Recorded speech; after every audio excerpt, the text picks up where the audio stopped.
Andy Roddick weighs in on Jannik Sinner's Rome return. Andy Roddick weighs in on Jannik Sinner's Rome return. Former world number one and U.S. Open winner Andy Roddick returns to predict and provide his insights for the ATP Tour and WTA for Betway this spring.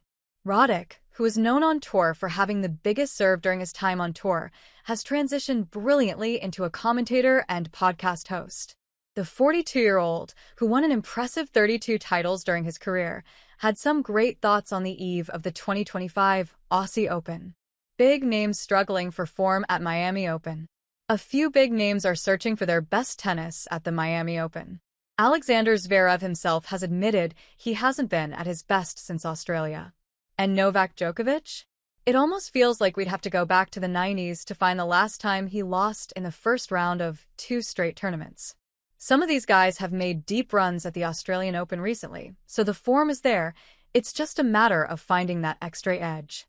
Before Indian Wells, I said the tournament was wide open with Jannik Sinner out. And sure enough, we ended up with Jack Draper, the 13th seed, and Holger Rune, the 12th seed, in the final, something we haven't seen since the early 2000s. If you're in the field right now, you've got to feel like there's a real chance to make a deep run. Jack Draper's rapid improvement. Draper was outstanding in Indian Wells. His fitness, his backhand, so many parts of his game have leveled up.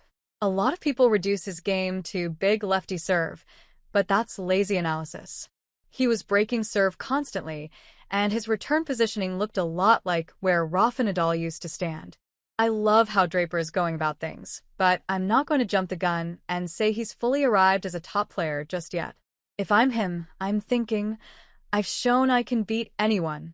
I took down Alcaraz in a tournament he loves. I've made a slam semi. The next step is proving he can go deep in a major and handle the grind of 5-set tennis. For me, that moment came at the 2003 Australian Open when I won back-to-back 5-setters and clawed my way back from 2 sets and a breakdown. There's a confidence that comes with knowing your body can handle that. Draper's starting to believe, and it's happening fast. In Australia, even when he wasn't at his best, he survived those 5-setters, showing his body can take the wear and tear. That wasn't a given before.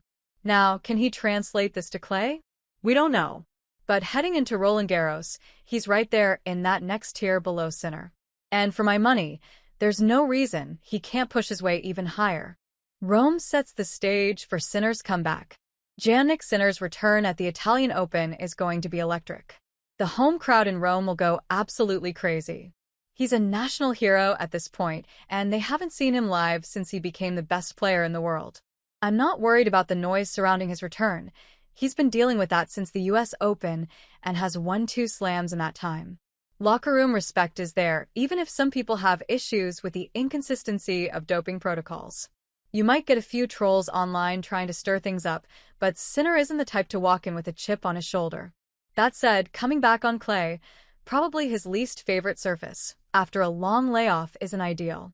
You can't just be out for 3 months and expect to pick up exactly where you left off. Maybe it's like riding a bike, but match fitness is different. His prep for Roland Garros is definitely going to be affected.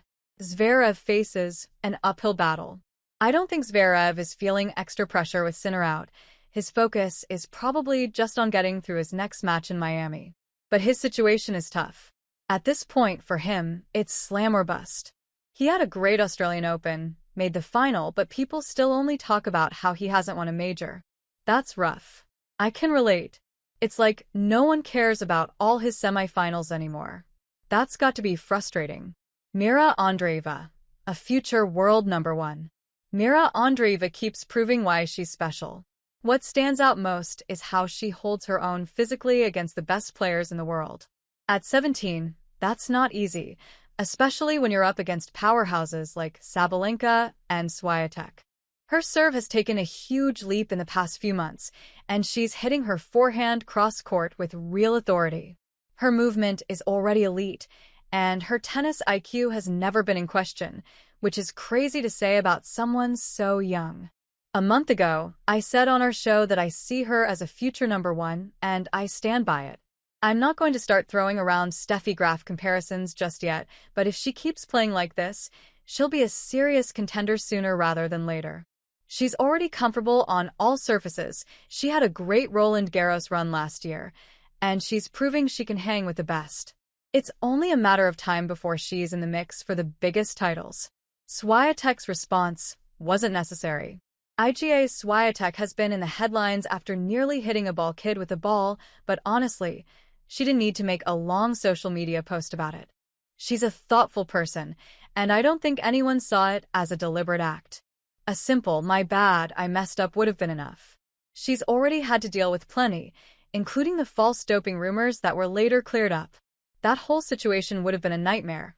Imagine getting an email saying you tested positive for something like melatonin by accident. No one wants to go through that. As for her actual tennis, she's been solid this year. Semi-finals in Australia, semi-finals in Indian Wells, and she hasn't even gotten to clay yet, where she's basically unbeatable. If anyone wants to bet against her at the French Open, I'll happily take that bet.